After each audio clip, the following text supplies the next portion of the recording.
Please join me in welcoming Christopher Hitchens.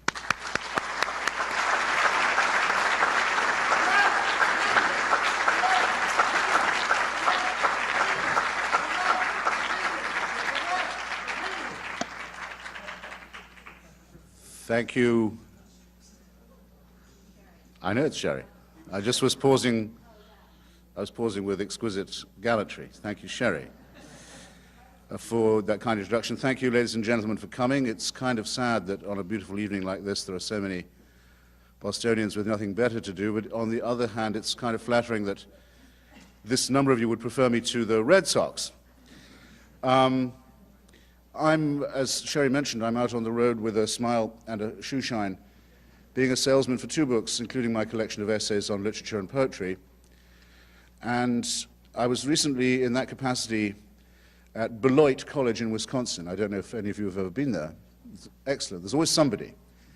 It's a great college and has a very, very good English department, and furthermore, they give you a really serious dinner beforehand at the Gun Club, where I was asked, would I be able, in talking to the English department students, to mention my book on unacknowledged legislation in the same breath as Henry Kissinger? In other words, could I mention him and Shelley in the same breath? Since, as some of you will already have guessed, the title of the first book is a straight lift from Shelley's essay in defense of poetry, and I thought, no, I don't think I can do that. I probably shouldn't even think about it. There's something profane in the suggestion. But then I did think about it. The invitation seemed like a challenge, and I thought, of course I can. And not only that, I should. And indeed, I cursed myself because this could have gone in the introduction to both books and made both of them better. It's this. It's only a couple of degrees of separation. Before he became the magnificent mammal that we all know today, Henry Kissinger was a fairly average member of the pseudo-intellectual think tank academic community. And in that capacity, he wrote a couple of undistinguished books. One of them on the problem of nuclear warfare, which he wrote for the Rockefeller family. The problem with nuclear weapons, he said, was how unusable they were. The solution would be to make them more usable. This is the origin of the term tactical nuclear weapon, the stupidest apposition of words, I think, until nuclear umbrella made its appearance. And a second book called A World Restored, which is a paean or hymn to the short-lived, oppressive, reactionary political settlement imposed on Europe in the aftermath of the Battle of Waterloo and the Congress of Vienna. It's associated with the names of Prince Metternich, of Lord Castlereagh, and of other reactionary politicians of the time who tried to define European stability as a polity that excluded the inconvenient peoples of, say, Poland, Ireland, Italy, Greece, and of course the Jews, and of course the Americans. Anyway, that's one of the reasons it didn't last very long. And the leading opposition to this was supplied by the poets of the day, notably Byron and Shelley. Shelley had a particular dislike for Henry Kissinger's great object of admiration, Castlereagh. And Shelley, having written a number of poems, wrongly in my view called romantic, against this terrible regime, began a poem with the lines, "I met murder on the way, he had a face like Castlereagh." So there you see it can be done. And bear the lines in mind and think of this face. I don't know how many of you can see it. This face, ladies and gentlemen. Probably a lot of you are old enough to remember times when it's been told to you as voters and taxpayers that some atrocious course of action is necessary in some obscure corner of the world in order that face not be lost, or in order that face be saved. I have to ask you again to consider how many of you would agree to have somebody bombed or tortured or murdered or disappeared or assassinated to save this face, or that of his equally beautiful patron and friend Richard Nixon, another face which I won't need to hold up to recall to your minds, because the invitation I'm making to you is a serious one, morally serious one. In point of fact, many thousands, tens, hundreds of thousands of people, good people, people better than this man, people better than his boss, were put to death to save those faces. And I'm here to make the case for the prosecution of those deeds. And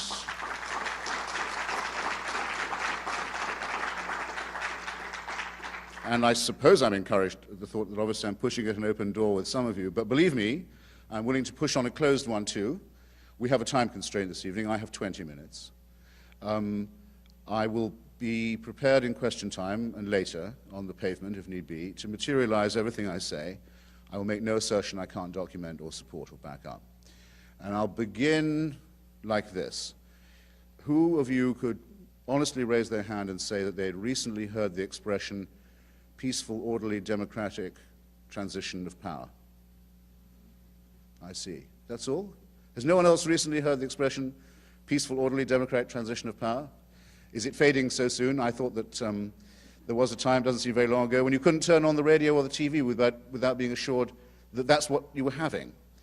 You were having a peaceful, orderly, democratic transition of power. Some of you may even have thought, if we're having such a peaceful, orderly, democratic transition of power, why do we keep on having to be assured that we are having peaceful, democratic? If they go on telling us we're having a peaceful, orderly, democratic transition of power, one might begin to doubt that one is in fact having a peaceful, orderly, democratic transition of power. But for all that cynicism, it's no mean thing to be able to say that you live in a society where that is true, where it's you who determine who the government is, and no one is allowed to interfere in that choice. So I'm going to start with the election of 1968, the summer of 1968, when two things were evident. One, it had been concluded by a majority of the American political establishment and by, I would say, a pretty large majority of the American people, that the war in Indochina was, at the very best, a terrible mistake and should be brought to an end as soon as possible. There was a large minority, of which I was one, who thought it was much worse than a mistake, that it was a horrendous crime. But there was a big consensus to wind it down. This consensus, by the way, included Dr. Henry Kissinger, as he then was. But a second thing was happening, which was that the Richard Nixon campaign knew that this was Nixon's last chance to become president. And they evolved the following plan, that they would go to the South Vietnamese military junta in Saigon, led by General Thieu, and they would say to them, they had to do this privately and covertly because it was illegal and treasonous to do it, they would say to them that if they, the South Vietnamese, would withdraw from the peace negotiations that the US government was then sponsoring in Paris, and would time that withdrawal for the eve of the election, that the incoming Nixon administration would give them a better deal, would give the South Vietnamese a better return. The people who did that, Richard Nixon, Spiro Agnew, John Mitchell, have since been exposed for having done it. I have the entire story in my book. This used to be a speculation, a hypothesis in Washington, but then so did the theory that the Gulf of Tonkin resolution was fraud. This story has now moved to the point where it's part of the official record. We actually now possess the FBI transcripts of the bugging to which President Johnson subjected the Nixon campaign while it was doing this atrocious covert action. I mentioned the name Nixon, Agnew, Mitchell. There was a fourth man, Henry Kissinger, who was attached to the negotiations in Paris in his capacity as a liberal Republican. And he was the one who, from Paris, secretly revealed the US government's negotiating positions through a back channel to Richard Nixon, so that in Mr. Nixon's subversion of the election and of the peace negotiations, he always had perfect knowledge from informers. And on the 3rd of November 1968, the South Vietnamese did pull out of the Paris peace talks, bringing them to a halt, sabotaging them completely, and destroying the peace plank of the Democrats' re-election campaign. And Richard Nixon duly became a president, and on his first day in office, and on the second time only he'd met him, and the first time he'd ever met him alone, invited Henry Kissinger to be his national security advisor. And Mr. Nixon did not like Jews. He didn't like academics, even pseudo-academics. He didn't like intellectuals, even pseudo-intellectuals. He didn't like the East Coast universities. Didn't like the type at all, but he knew talent when he saw it. And a star was born, and a one-man international rolling crime wave began, and the beginning of it was this. The illegal mortgage on another 4 years of the Indochina War that had been taken out without the knowledge of the American people, because not even the Johnson administration dared share what it knew about Nixon's covert action. That illegal mortgage had to be paid off, and it was paid off, with 4 to 5 years more of the war, and not just of a war in Vietnam that was already a war of aggression and atrocity, but by extending and deepening that war, expanding it to Cambodia and to Laos, and to heavy further continued bombardment of North Vietnam. And of the names that appear on the Vietnam Memorial in Washington, my hometown, very nearly half, some 22,000, were incised in stone on dates after the inauguration of the Nixon-Kissinger team. And we would not have the resources to build a wall big enough on which to inscribe the names of the Vietnamese, Cambodians, and Laotians who were killed in that time. I often think we don't even want to know how many there were. And there would be no way, there still is no way of computing the incredible damage done to the ecology and economy and society of those peoples. And that was how the Nixon-Kissinger adventure began. And that's the first item in my bill of indictment. And if you combine the two elements of this, the sabotage, the deliberate sabotage of an American presidential election, and the sabotage and subversion of the ongoing Paris peace negotiations on Indochina into one single act, which they do form one single action, I say it's the wickedest thing ever done in American political history. And I've so far had no challenger to say that this has a rival for that. But I should pause, but not for long, to let that sink in. I'm pressed for time. I can move on to another peaceful, democratic, orderly transition of power, if you like. Not long after this, the people of Chile had an election. The Chilean people were very proud of the fact that they had a peaceful, orderly, democratic transition of power in their country. They had a tradition of it. They were the envy of their neighbors in Brazil and Uruguay and Paraguay and Argentina for that very reason. The army had never intervened in a Chilean election before. They were rightly proud of this.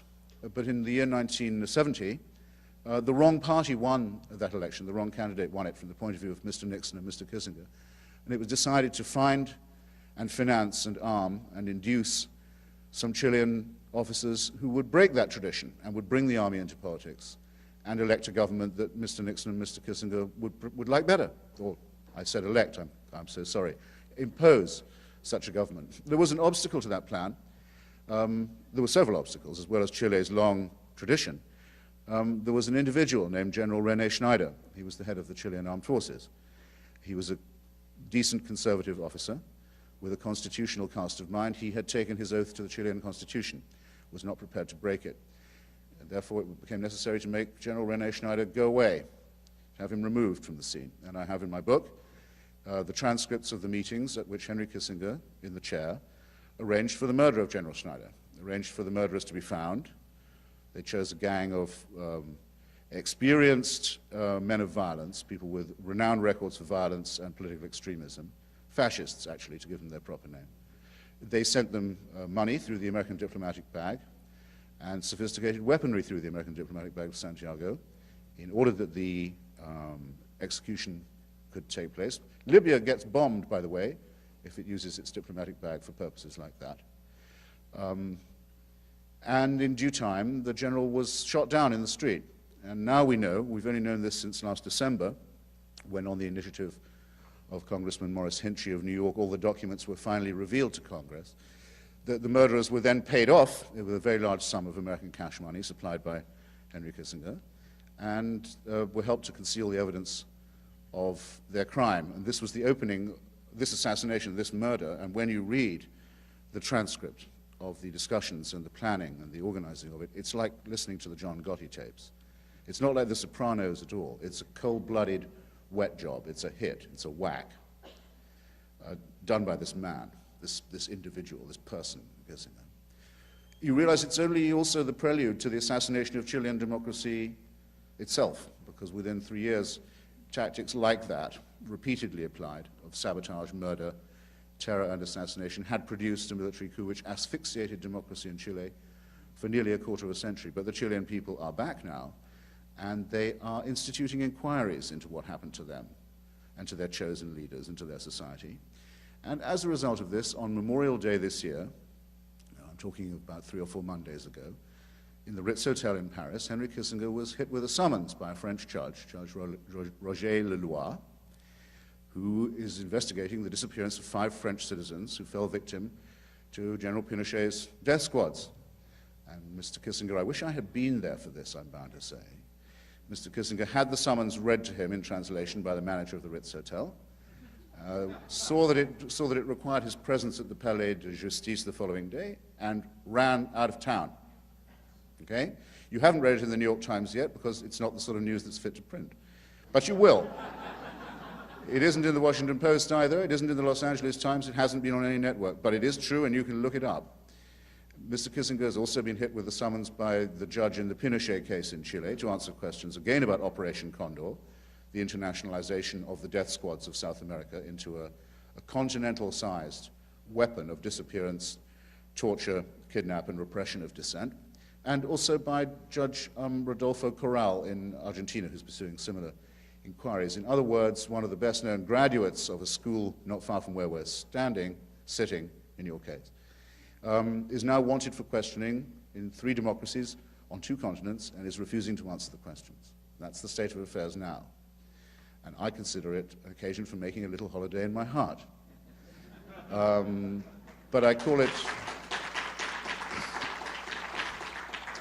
And again, I'm glad that you concur, but why did I say a little holiday? Why not a big holiday? Because isn't it an absolute disgrace? Is it not a shame that everyone here should feel that the pursuit of justice in this matter is being left to impoverished victims in other countries who've already had their family members tortured to death, that they are expected to scrape together the resources to hope to get a hearing somewhere in the United States, where this man lives as an honored citizen in Midtown Manhattan and rubs shoulders with the white trash of New York society and is the independent, detached, impartial news consultant for ABC and has a column syndicated by the Los Angeles Times, even into my hometown rag, the Washington Post. And there's no one in the United States who's prepared to serve a summons on this man. There's no one in Congress to say it's our responsibility to seek justice here. Does the United States not go around the world insisting on the speedy delivery of other war criminals to instant justice? Aren't we indeed delighted to see that Mr. Milosevic was finally collared today? I certainly am. But we do not talk to our own society in the language, the peremptory terms we quite rightly employ with Serbian fascists, or with Rwandans, or indeed with Germans, or Brazilians. We tell them, no, you must face your history. You must face it openly and honestly. You must open the archives. You must bring your criminals to justice. You must have, in other words, a truth and reconciliation, or truth and justice, I would prefer, commission. And that's what we need here, and have needed for some time. And Exhibit A is my subject, Henry Kissinger. And it is an appalling thing that only the victims are so far pursuing the justice that is their right for crimes committed against them by us, or by people acting, at any rate, in our name. Though I suppose it could be said to flatter you a little, ladies and gentlemen, that at least this regime never dared tell you the truth. At least they felt they had to lie to you about it. But that's why this campaign is also one for historic truth and for open government, as well as for justice. In other words, it's high time it was taken out of my poor hands. The stakes in this are very, very high indeed.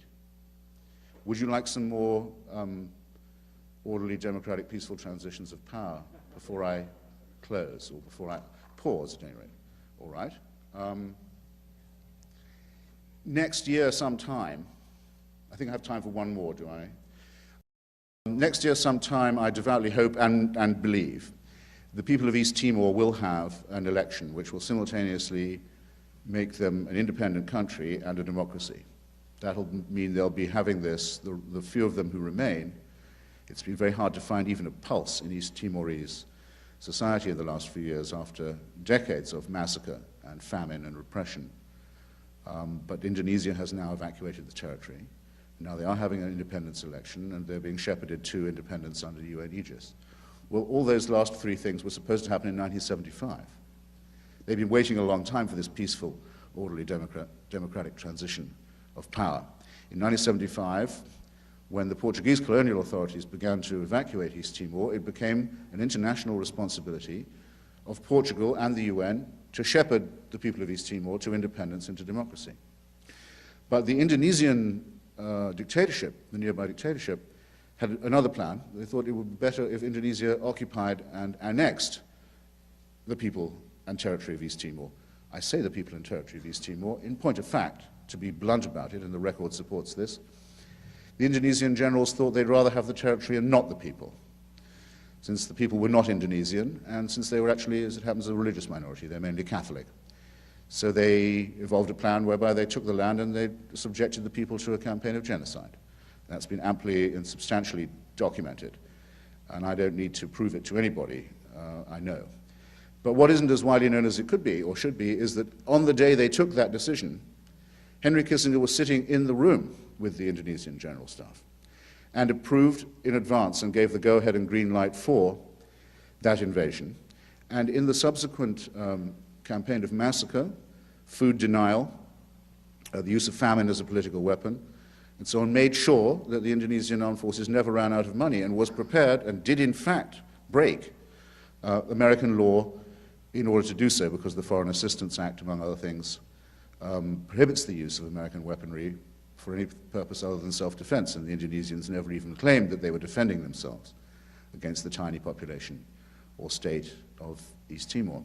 And I have all the documents in my book of how Kissinger knowingly encouraged this course of action, violently broke international law in the illegal annexation of East Timor, ignored the Genocide Convention, and broke American law in order to make sure that the butchers became aware that they need never fear a shortage of weaponry to complete the task. And upon leaving office a short while afterwards, was rewarded with a half share in a very large gold mine run by the Indonesian military dictatorship, of which he remains a director, as he has and remains a director of a number of other military corporate consortia in Indonesia, and in fact has made a second career out of franchising contacts between despotisms and the corporations who like them. It's called Kissinger Associates. It's a very well-respected firm in Midtown Manhattan as well, and it gets in many consultancies and spaces on the op-ed page.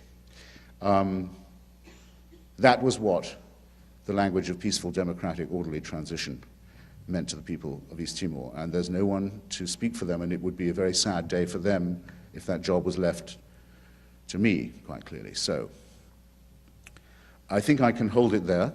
I can invite your questions. As I say, I'm prepared to defend every assertion that I've made, but I suppose if I look for a means of closing decisively, I would say that I hope that you yourselves might decide to enlist in this campaign. You have rights in this matter too, and the United States, this republic, is now at a stage where it cannot simultaneously lecture the rest of the world upon the universal application of standards of human rights and of political justice, and continue to flout and defame and disfigure these same values by harboring this man or by refusing to admit what was done to save this face. Thank you.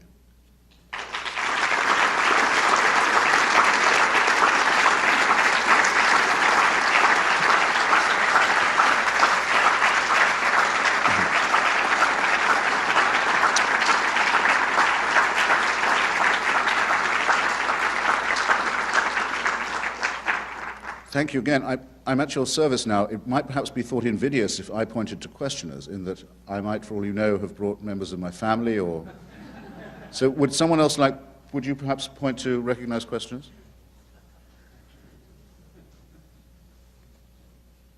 How about way in the back in the green shirt?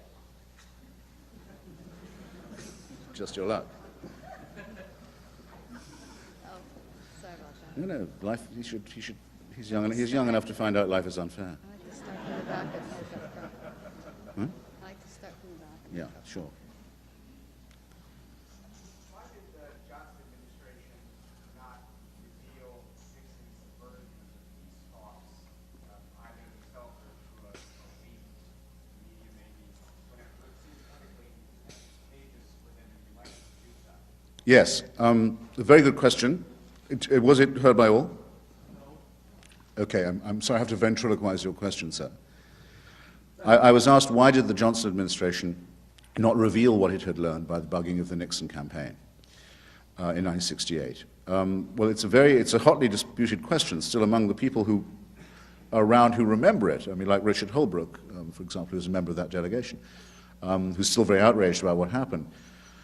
The best clue, I think, is in the memoirs of Clark Clifford, who was Johnson's right-hand man at the time, and wrote one of the first published accounts of the thing, though we didn't then have the FBI transcript. Johnson didn't want to admit that he'd been bugging the other candidate's plane. That's one thing. The other thing, but I think it weighed even more with people like Clifford and also with Hubert Humphrey, who feared two things. One, it could look like dirty pool on his part, but two, you have to remember, that year, a large number of citizens had in effect seen through the government. I mean, there was I remember it myself, and some of you younger people will have read about it.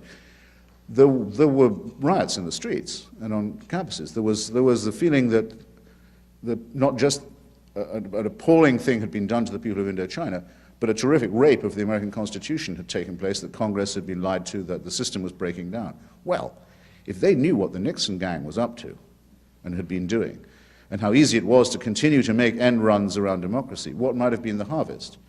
In my opinion, this, by the way, will hold true in all cases. What unites both major parties is much larger than greater and tighter than what divides them.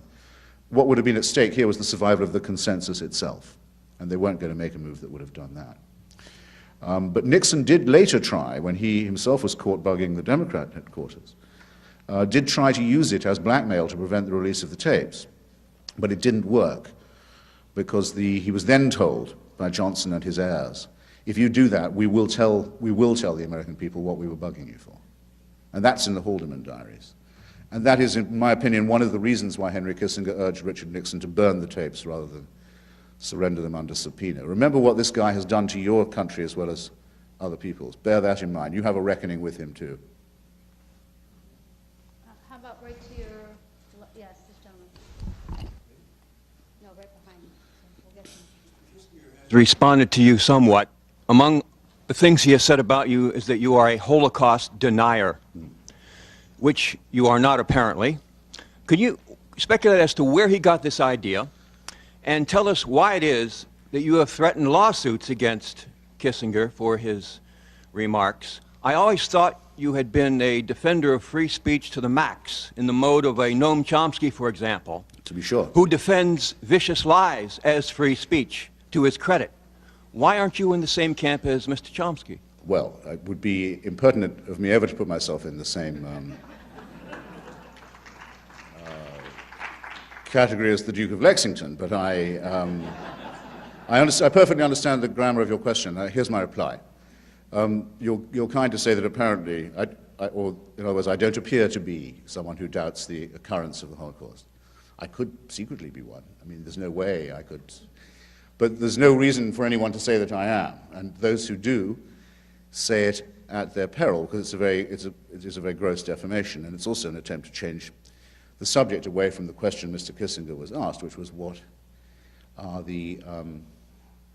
is your response to Mr. Hitchens' allegations? That's the first mistake he made, was to make it too obvious he was trying to change the subject and to change it in a hysterical way. The second is he pissed me off. And I am going to sue him because I want this question cleared up, because it's been brought up against me by some other crankish and cultish people who object to object to me in general, but think that I've made a mistake in defending the First Amendment rights of David Irving, the historian, which I have done and continue to do. And so to your closing point, I'm a First Amendment absolutist, of course. I don't want Kissinger to stop saying it, and I have no means of imposing prior restraint on him. He can carry on saying it, for all I care, as he does all his other lies. But I point out to you that in the discovery stage of a libel action, it will be possible for me to show that he is a habitual, pathological, consistent liar. And I will bring the evidence into court that shows that. That's why he's made such a big mistake. And I will say when it's over, he can go on saying that he didn't know anything about East Timor. He can go on saying he didn't know what was happening in Cambodia. I can't stop him doing that, but we will have established, and he'll have had to pay for the fact that these are lies. So it's a blunder that he's made, because he can be deposed under discovery. And that's what I'm considering doing to him. It'd be long and arduous and expensive, but it seems to me that it's an opportunity that ought not to be missed. But his right to express himself, I'm afraid, isn't something I would want to qualify, but in any case I can't. Okay, the gentleman in black right here. I don't question your claims, but why, can you explain why the particular interest in Kissinger and events since 1968. My impression, as a non-historian, is that this has been going on from the beginning of this country. And I was amazed to learn something that you probably understand, that in 1778, George Washington ordered what can only be called ethnic cleansing of Indians in the Binghamton area. I was there a few months ago, and they are trying to build a Holocaust memorial because, and I looked up the documents in the library, and in Washington's biography, he actually sends to his general Sheridan or whoever it is, or Sullivan, an order to clean out the Indians because they're interfering with the war effort, and he did. Now, why suddenly an interest in Kissinger and events since 1968? Was the question heard audible? Yes. Well, I'm going to tread carefully and not be accused of denying the Iroquois Holocaust. But I think the question have become obvious, the answer must have become obvious to you even as you were speaking. There's no way of putting George Washington on trial. Okay? That must have struck you. Okay?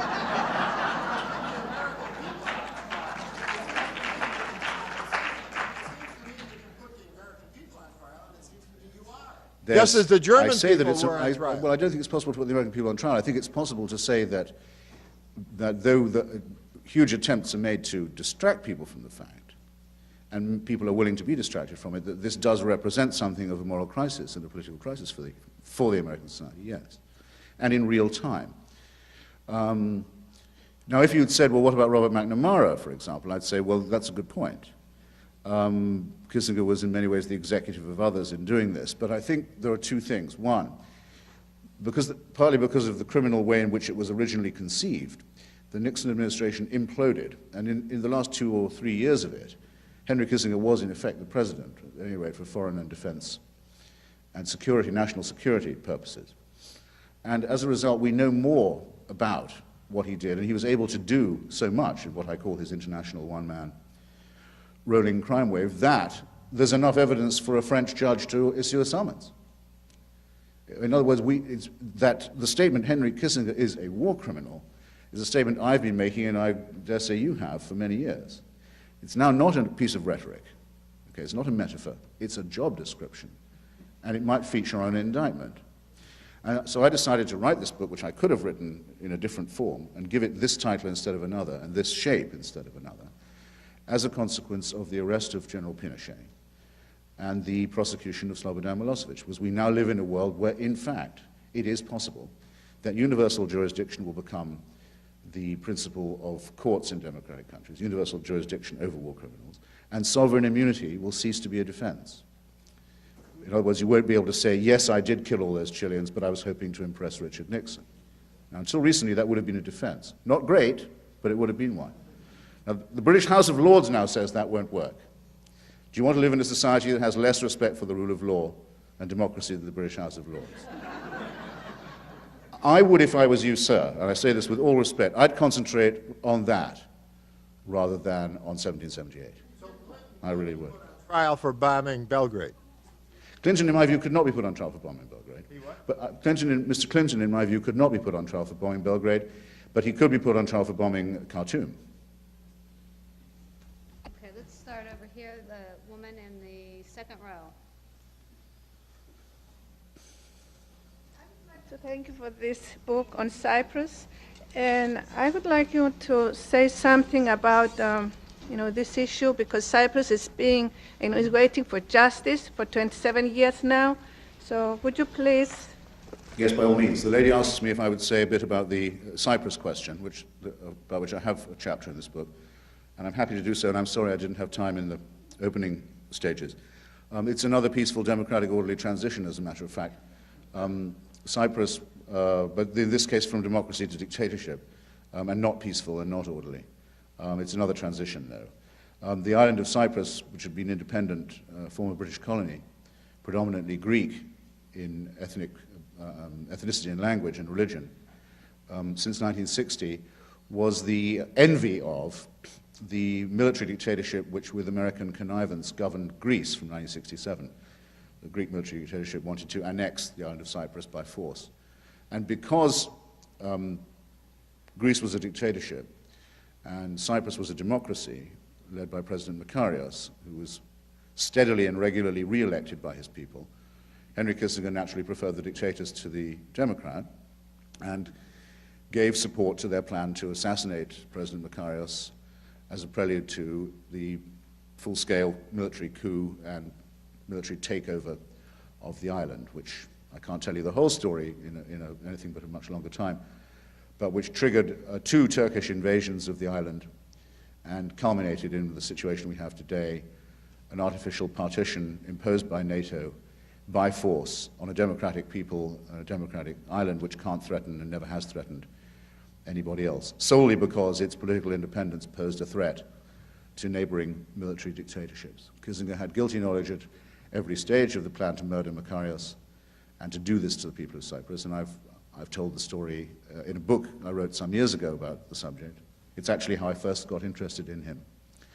And with more and fresher documents that have come to light, making it even more horrifyingly clear since in this book. So I'm very happy to take up the lady's invitation and to urge you not to forget that still, to this day, in Cyprus, people are paying in the form of 200,000 refugees, many hundreds of missing and disappeared people, and a military occupation and an arms race and the threat of another war, still to this day paying a very heavy price for Henry Kissinger's diplomacy, which, as ever, relied on the forces of fascism and criminality.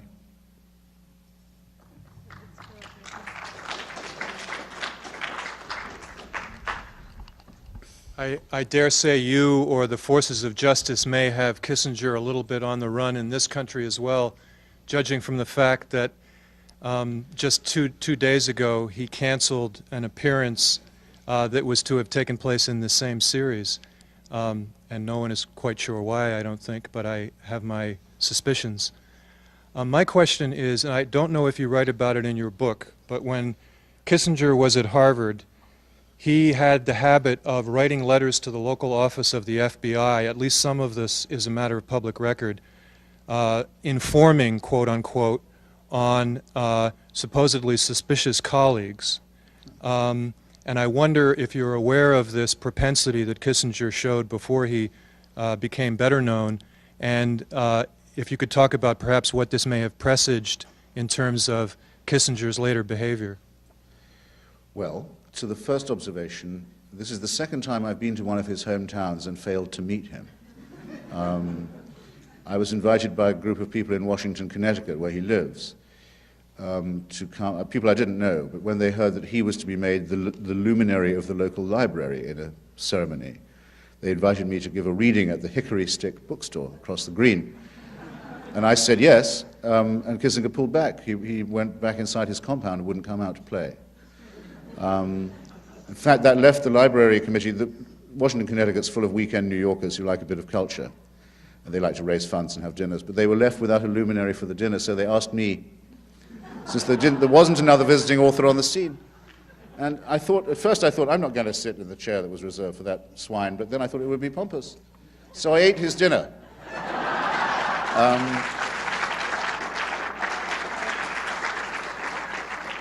And I must say, I candidly don't believe that a man like this with a publisher like Simon & Schuster would put the Harvard bookstore to all the trouble of booking the Charles Hotel, giving out tickets, making publicity, and to discover at such short notice that he had a scheduling conflict. I'm sorry, I don't believe it. It's too rude a claim, it's too crude a claim to make to be believed, even from such a man.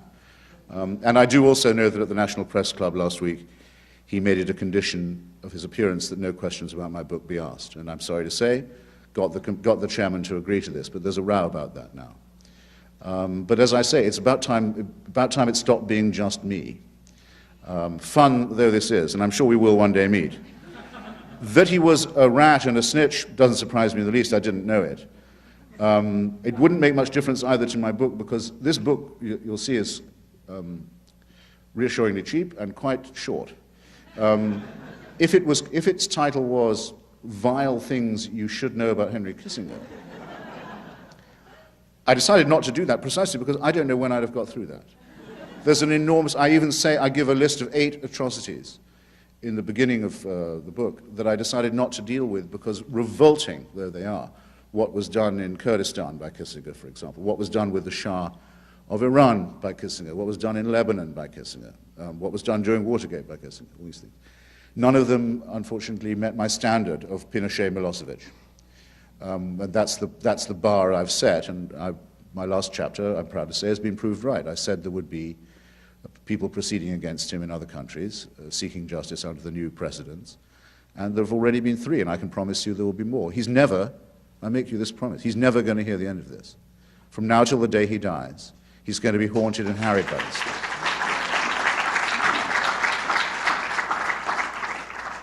Gentleman in the blue shirt, the second row. Just wait till the microphone gets to you. Is that mic supposed to be working?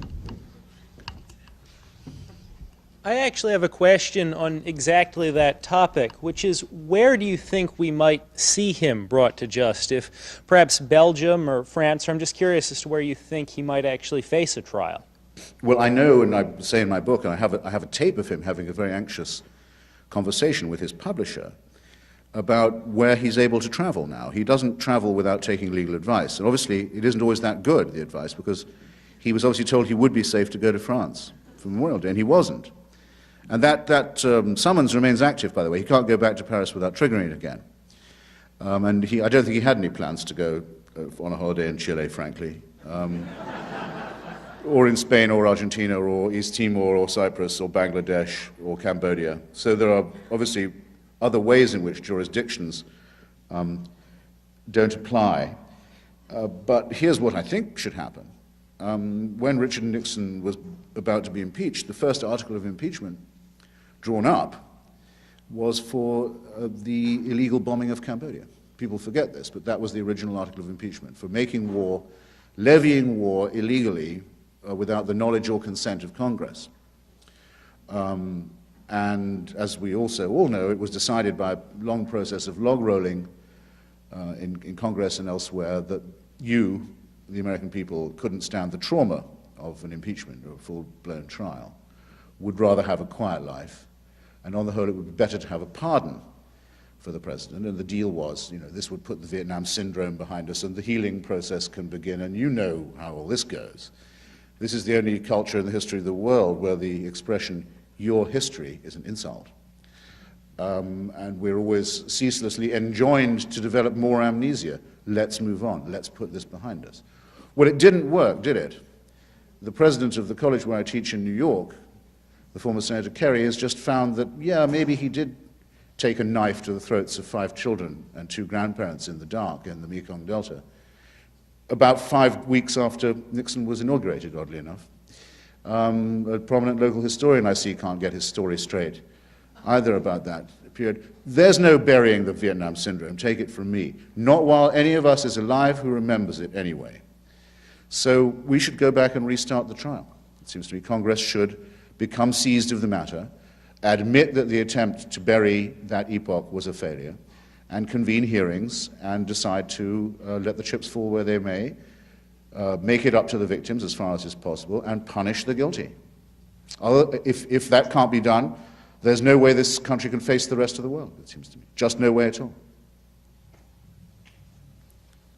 Gentleman in the white T-shirt. Thank you very much for coming. Sorry, the mic is going all around. Your point about America taking responsibility for Kissinger is well taken. I'm an active member in the movement to bring the actions of George Bush and the Supreme Court to light, and was wondering what, or more specifically, what names of individuals that we as Americans can write to or call or whomever to help. Henry Kissinger is a stain.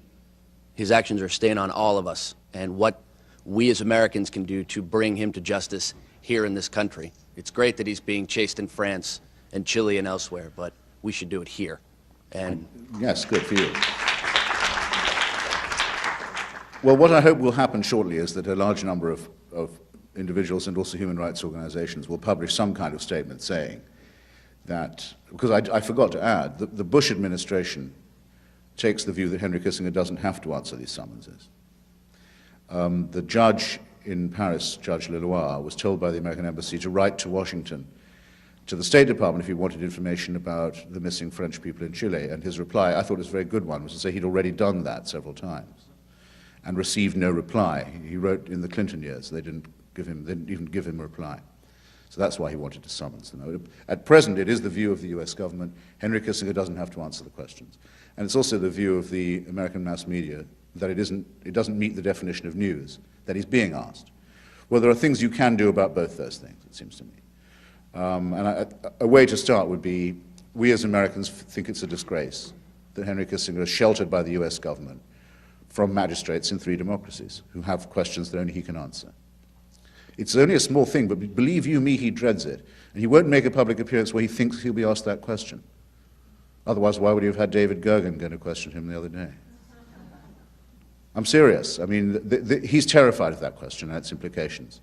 And so for a relatively small concentration of effort, and after all, it's something very easy to explain to anybody and very easily intelligible, you get, I promise you, a very big return. But finally, it does seem to me it's the responsibility of Congress, as has been shouldered by the Congresses of every other democratic country that's been through a period of being a rogue state or an illegitimate regime, and both those things apply to the Nixon-Kissinger gang. Look, Nixon copped a plea, but as we know from Justice Oliver Wendell Holmes, acceptance of a plea means acceptance of guilt. Spiro Agnew had to go. I'm just thinking of the people who put the Nixon gang together in the first place. John Mitchell, the other Paris conspirator, the first US Attorney General ever to actually go to jail. Once or twice you get one. It happens. Justice is served. Okay? Kissinger's the only one unpunished of that group. The immunity and impunity is beginning to look a bit lonely. Then look at his international colleagues, Pinochet, Suharto, General Papadopoulos in Greece. These guys are all either in jail in their own countries or are fighting desperately in the most pathetic technicalities to prevent themselves from being sent there. That's what's happened to his international colleagues. Again, the immunity begins to strike one as obscene, and the United States is sheltering this person, right? I mean, it couldn't be any clearer. There's a gentleman up to my right. Yes, you. With the, just put his hand up. Yeah, gentleman standing up. I agree with your the basic theory of your book, but my question is, don't you think that the American political establishment is afraid and so corrupt that they would never bring this man to justice? Because if they do that, they should bring Bob McNamara to justice. They should bring Bush Sr. to justice. I mean, there's a whole. I mean, half of Washington should. I mean, they should go. I mean, they are. I mean, and half of Washington, I mean, have committed crimes against humanity. I'm asked to repeat the question, though I can tell that some of you certainly got the import of it. Actually, it seems that people did, I think. There used to be, during the period of the Fourth Republic in France, very crazed, corrupted colonial warfare period in the 40s and early 50s. There was a game that some friends of mine in Paris used to play. They would send the identical telegram to every minister in whatever the government was that week. The telegram, when opened, would simply read, "Fly at once, all is discovered." They would then see how many ministers went straight to the airport. If you were to do that in Washington, you would fill the cardiac ward of Georgetown Hospital. It's certainly true. But this question comes up in different forms all the time, and what I want to urge you is this. There's every reason to single Kissinger out, and I'm sure you'll agree I've given you some. Why am I singling him out? Because he's unique. That's why. And because his survival of these episodes of gangsterism where the others have been punished is remarkable and salient. That's why. Okay. So my injunction to you would be, don't make the best the enemy of the good. But of course, I knew once Pinochet was arrested, it wouldn't stop there. Of course it won't stop there. But my old enemies in the British Special Branch were not told, go round to that clinic and arrest the Chilean military dictatorship and bring justice to Chile. They were told, you have a perfectly good warrant here from a post-Franco Spanish magistrate. It's a good bill. Go round and serve it on Pinochet. Tell him he's nicked. Tell him he's under house arrest. and furthermore tell him he can receive only visits from Baroness Thatcher, which, if not cruel, is certainly fucking unusual. And then drag him before the House of Lords. But that's all they did. But I would never have believed any of that would happen. I never would have believed for a minute that could happen. But I did know it wouldn't stop there, and it hasn't. So in a way, your question answers itself. If you don't consent to live in a banana republic, right? If you don't just think you're a spectator and a consumer, but if you're a citizen, and if enough people do demand that justice is done for Henry Kissinger, you can take my word for it, it won't stop there.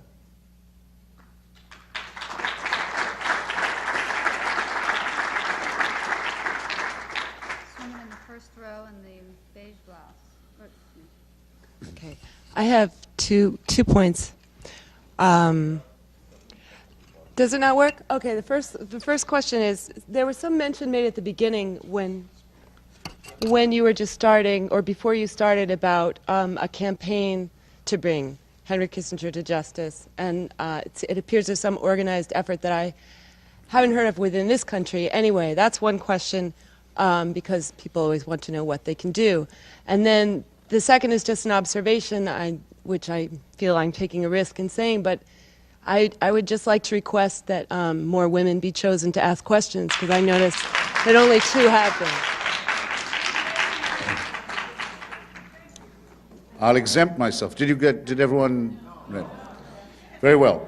The lady asks, was she right in thinking that she may have missed something at the beginning, that I referred to a campaign to bring justice to Henry Kissinger? And if so, what more could I tell you about it? And then she drew attention to the fact that not enough members of the female sex were being called upon to ask questions. Was that a fair précis? If you're right. I am going to skip the second bit because I rather deftly avoided the invidia of choosing the questioners. But you can count on it. Many, many more girls would have been picked if I'd been doing the choosing. It's just that they don't speak up, you know. The second thing is, no, I'm afraid I have to disappoint you. There is no such campaign as yet, but there are what you might call concerted developments in a lot of countries, and they're being noticed by more and more people, and they're being noticed above all by the great man himself. So there's a process going on, but it needs to be much more publicized, and it needs to be much more energetically supported. There's another way, by the way, in which this may become an American domestic matter. That is another place for you to direct your mail.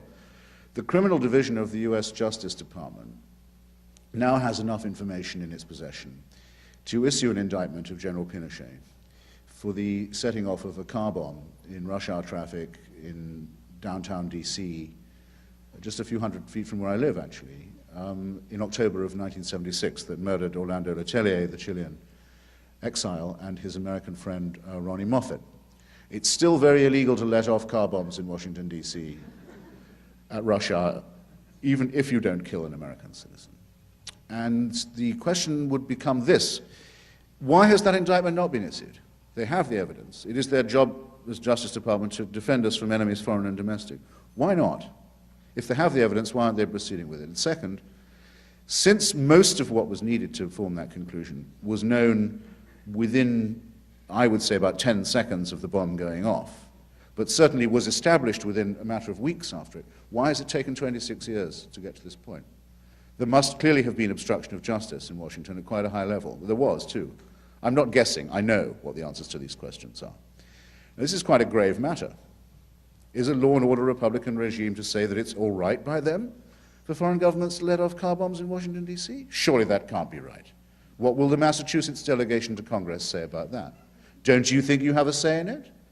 And if the Attorney General believes he knows who ordered this bomb set off and doesn't say, or doesn't prosecute him, ought the Attorney General not to be immediately impeached? These questions all answer themselves, and they're all for you to ask. And if you want me to say who would it be who'd been obstructing justice in the Letelier-Pinochet investigation, I can only say guess. But all this is coming to critical mass too. as are the various fallouts of the Chilean engagement. You know, some of us took an oath when that coup occurred and when our friends in Chile were murdered, and when the Chilean fascists then sent people to murder our friends in Washington, D.C., we said we would never, ever forget this, and we would punish them for it. We'll see it through, and we will. It will happen. I promise you, it will. I was going to thank the woman for making her observation and for taking the risk. So I. Oh, the woman in the orange.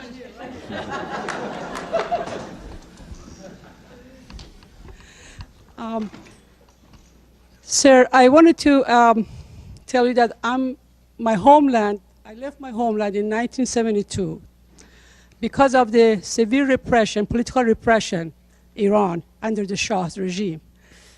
My family and myself were victim of this, of his policy. I know that Kissinger, for at least as far as I know and witness, he was almost the closest friend and military consultant, political consultant of Shah during his 25 years of his dictatorship. I would like to ask you, sir, would it be enough evidence for Kissinger to be guilty of all the crimes that Shah committed toward his people? And my other question would be, what would be your feelings or your thoughts about his policy toward Middle East in general, especially in 60s, years of 60s and 70s and early 80s? Thank you. Okay. I can direct you to two, and anyone else who's interested, to two very interesting books about Kissinger's relationship to the Pahlavi dictatorship. One was by Jack Anderson and was about the way in which Kissinger helped the Shah, among other things, to manipulate the oil price, but also helped cover up the crimes committed by his notorious secret police force, the Savak, and in other ways gave him military and diplomatic and other forms of friendship and protection. The second book is by William Shawcross. It's called The Shah's Last Ride, and it's about how Kissinger tried to get a safe house for the Shah in this country when he was thrown out of Iran by his own people. But the reason it didn't find its way into my book, though I thought about it a lot and I know a certain amount about it, is that I really think in this case that was a United States government institutional policy pursued ever since the Eisenhower years by all officials of all American governments and political parties, was that the Shah belonged to the United States, and also large bits of the United States belonged to the Shah. That was an all-party agreement. It was one of the things that really bonded the local ruling class. You couldn't very well indict just Kissinger for it, though he was an unusually enthusiastic supporter of the policy. So there, you see what I mean. I don't always say that it's all him.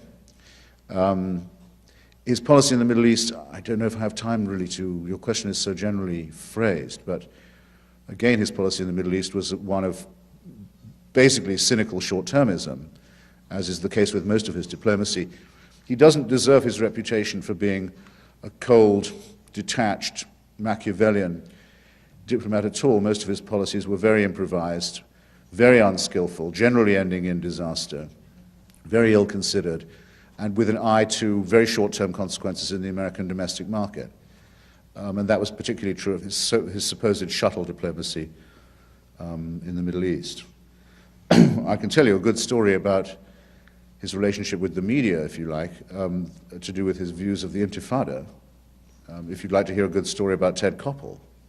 But it's a bit of a come down from the seriousness of your question. It just occurs to me, because it's a thing that I try and emphasize wherever I go, is the extent to which my own profession has compromised itself in covering up for this man. I think that's part of the cultural crisis, as is the case with Simon & Schuster, one of our flagship publishers, knowingly publishing fabricated and distorted and falsified memoirs by Kissinger. We now have the documents, some of them anyway, on which he based his book, and we can prove that his scholarship standard is lower than that of David Irving. If he did what he did, if he'd done what he's done in the academy, he would be fired by now. But he's made a second fortune out of it with the connivance of the chieftains of American publishing. Anyway, to the Intifada, when the first Intifada broke out in the 1980s, there was a terrific shock in this country, as you'll remember, and in the media too, partly because nothing reported in the American press up till then had given people the impression there was likely to be a rising en masse of the people of occupied Palestine, living under a Pax Americana, who decided they'd rather die than go on living under it any longer. Anyway, there was a big shock, and the American Jewish Committee convened a series of meetings in New York to ask the advice of important people about it. And they invited Kissinger to one of their breakfasts. And he advised them the following. He said, this rebellion, which is what it is, must be put down at once, without compunction, without pity, and at great speed, and with great ruthlessness. And for this to happen, it will be necessary first to remove all the American and foreign mass media from the scene, because what will need to be done cannot be done in front of the cameras or with reporters present. And some people at the AJC meeting were good enough to leak this, and it was the usual Kissinger pseudo-realism, of course. Imagine if they had tried to do that. This is not Machiavellianism at all. It's a sort of sadistic fantasy of the kind that I think he quite often indulges in. And there were comments about the stupidity of it, at least, quite widespread in the press, but I thought, well, wait a minute, I've got a question. And so I rang Ted Koppel of Nightline, and I said, you saw the statement? He said, yeah.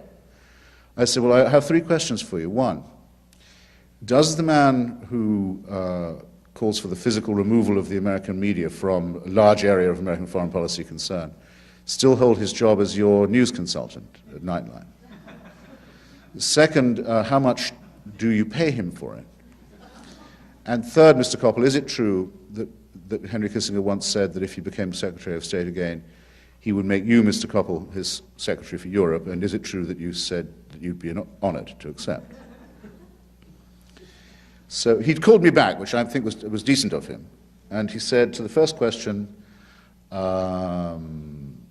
yes, he's going to stay on as our news consultant. To the second question, I'm not going to tell you how much we pay him. And to the third question, yes, he did say that about making me Secretary for Europe, and yes, I would be very honored to accept. Now, this is the flagship show of the American eggheads, as it were. This is not, trash TV. This is supposed to be the most impartial and neutral and careful examination that TV does, and those are its standards, and that's what this guy does to everything he touches. But that's also the complicity of my trade in his filthy career. The woman in the fourth row. The early 70s, the Kansas City Star had an article reporting on a stockholders meeting at ITT in the city at that time.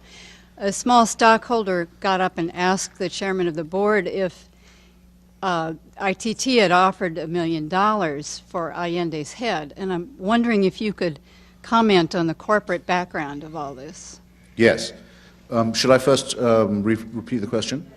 The lady reminds me that there was a report in the Kansas City Star in the early 70s, of a board meeting of ITT, the International Conglomerate of Communications, where a small shareholder had got up and asked, was it true that the company had at one point offered $1 million as a bounty for the removal of Allende from power in Chile? Would that be a fair précis of your question? And she asked me further to comment on the corporate involvement in the coup in Chile. Well, that's a now extraordinarily well-documented story. I have a little of it in my book. Richard Nixon, in his years of political failure in the 50s and 60s, had gone into the practice of law with John Mitchell, among other things, later jailbird and Attorney General. And the first person to give him any corporate work was Donald Kendall of Pepsi-Cola. And Pepsi-Cola is a huge employer in South America.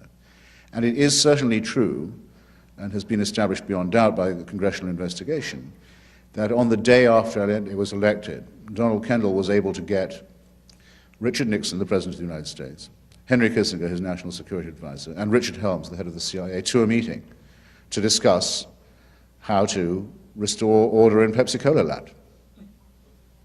And it was at that meeting that Nixon wrote his famous memo saying there's an unlimited budget for doing this, make their economy scream, bring about a coup, prevent Allende from being, by the way, this was not being elected because he'd been elected.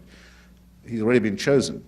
It was to prevent him from taking office. Chile has a similar transition period to the United States. I think it's 30 days between election and inauguration, and they wanted to use that time to destroy him.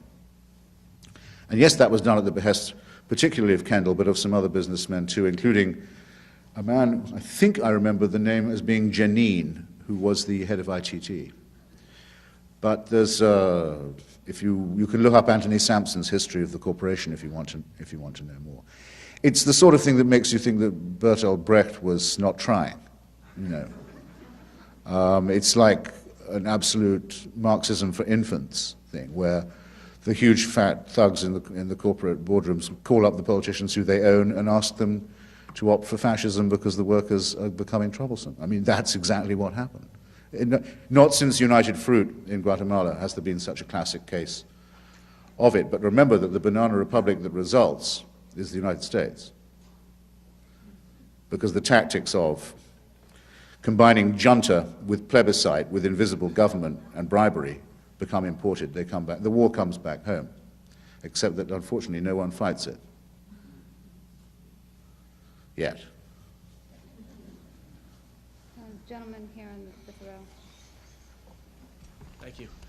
I was wondering if you could tell us to what degree does Kissinger, either directly or indirectly, continue to shape American foreign policy? Yes, I was asked, does Henry Kissinger still have an influence on the formulation or the conduct of American foreign policy? My impression is that that influence is waning a little bit.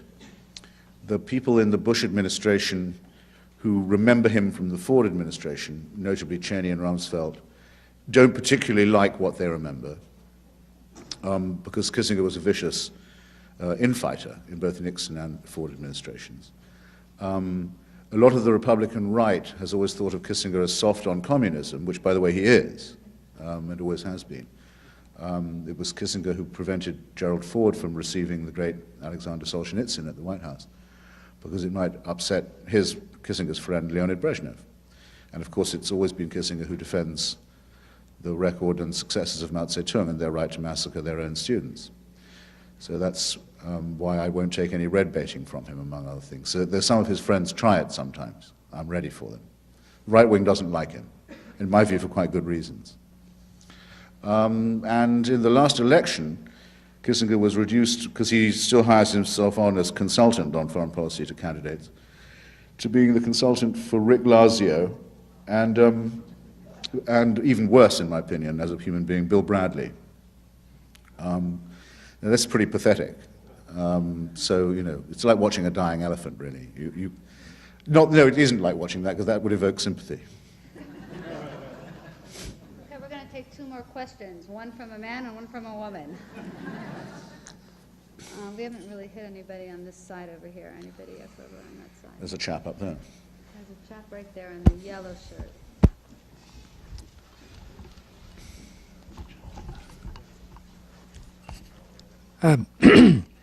Could you comment on a Colonel Goleniewski? He was head of Polish intelligence, later went to the KGB. He defected to the West and provided a vast amount of information, all of which was accurate, according to a statement made when he was cited by the House of Representatives for his contributions. He made the rather startling allegation that Kissinger was a Soviet spy as far back as 1946 with the code name of BOR. I was very surprised to learn it. And the only thing I can say is if someone in the House of Representatives somehow supports this man and what he's said, do you have any comments on that? I really hate saying that something comes to me as a complete surprise, that I know absolutely nothing about it at all, that I can't even speculate, and so on, but I have to say that in this case. I also have to be true to it. I have nothing to add. Can I leave something with you? By all means. Thank you. I don't think they got a very good return on their investment if they were, but no, I shouldn't comment at all. One last question.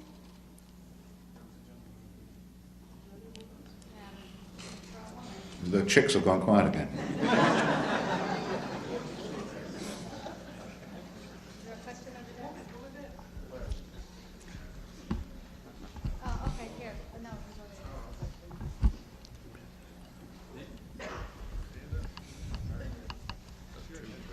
It's a small article in the Boston Globe some years ago in the back pages about Dr. Kissinger and one of our local people, John Silber, going to Central America on a fact-finding mission together.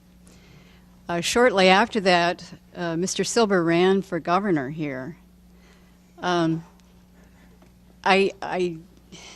don't want to be playing conspiracy theories, but I wonder if Mr. Kissinger indulges in domestic activities as well.